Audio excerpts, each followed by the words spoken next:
Hola, buenas tardes. Mi nombre es José Alejandro Pérez Morales. Soy estudiante de la licenciatura en Derecho en la UNID. En esta ocasión hablaremos de las etapas del sistema de justicia penal en México, la cual inicia con una querella o denuncia, o también con el tema de la detención en fragancia de una persona que haya cometido un delito. La primera etapa es la de investigación, donde el Ministerio Público y la policía determinan la probable existencia de un delito y buscarán a la persona que lo cometió.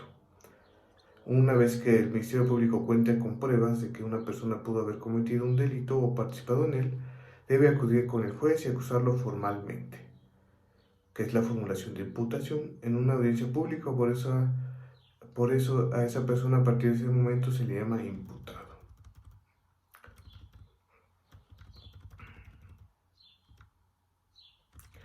En tanto se realice el juicio, el juez de control puede imponer medidas cautelares al imputado para evitar que se fugue, obstaculice la investigación o dañe a la víctima. Dichas medidas pueden ser asignarle una fianza, prohibirle acercarse a la víctima o testigos, o salir de la ciudad donde se llevará a cabo el juicio, entre otras. La segunda etapa es la intermedia. Si el Ministerio Público considera que tiene suficientes pruebas como para suponer que el imputado es culpable, presentará su acusación ante el juez. En esta acusación debe agregar la lista de testigos y peritos o expertos que desea que declaren en el juicio para comprobar la culpabilidad del experto del imputado.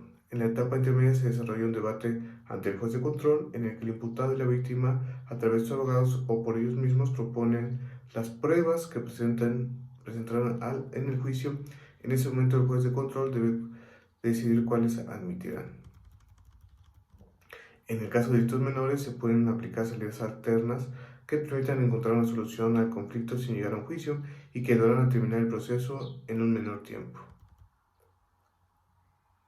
Las salidas alternas de solución de conflictos sirven para que el imputado acepte su culpa y repare el daño ocasionado a la víctima. De no ser efectiva una salida alterna, o si la víctima no quiere mediar, se continuará con la siguiente fase, es decir, el juicio oral. La tercera etapa es el juicio oral. El juicio oral es una audiencia pública en la que el Ministerio Público acusador y la defensa acusado debaten sus posturas. El debate es presidido por el Tribunal de Enjuiciamiento, integrado por uno o tres jueces según se determine cada entidad federativa de nuestro país. El juez de juicio oral debe escuchar las partes, valorar las pruebas que se desahoguen en los interrogatorios, después dictará la sentencia que determine la culpabilidad o inocencia del imputado, la cual tiene que ser leída, explicada de una manera clara, precisa para el imputado y la víctima. Ok, habíamos comentado las salidas alternas de solución del conflicto.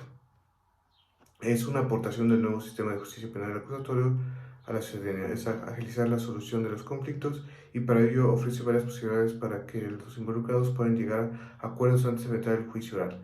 En la nueva justicia penal no todo es cárcel. Las opciones alternas pueden efectuarse siempre y cuando la ley lo permita y no se afecten los derechos de la víctima. Uno son los criterios de oportunidad: si hay una forma de garantizar que el acusado repare el daño ocasionado a la víctima o esta última manifieste su falta de interés en dicha reparación. El Ministerio Público tiene la posibilidad de no acusar al imputado ante la instancia judicial, por ejemplo, cuando existe mínima afectación a la víctima y a la sociedad por el delito cometido, el inculpado haya sufrido un daño grave al cometer el delito, el inculpado colabore con la investigación de un hecho más grave que el cometido por él. 2 es justicia alternativa. Es el método para lograr un acuerdo entre las partes para reparar el daño, auxiliados por un especialista en mediación o bien en conciliación, y se utiliza bajo las siguientes consideraciones: siempre y cuando el acusado no haya celebrado anteriormente otros acuerdos con cualquier persona por la misma causa, es decir, que no se abuse de este beneficio, llegando a acuerdos y evite siempre el juicio. No procede en casos de donde exista un interés público importante, por ejemplo, con delitos que atenten contra la seguridad nacional o en delitos como violación, homicidio o extorsión, tampoco se da este beneficio. Suspensión condicional del proceso.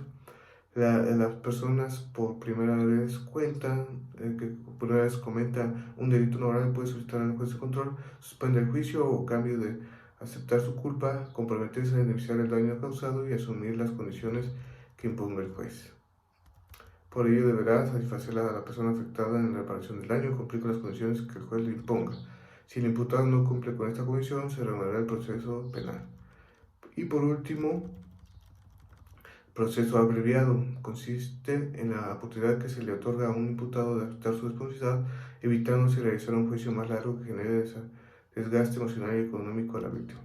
En este momento, el imputado inicia el proceso de reinserción social a la responsabilidad de sus actos. Por esta razón, podrá recibir una pena menor a la que corresponda de acuerdo a la ley.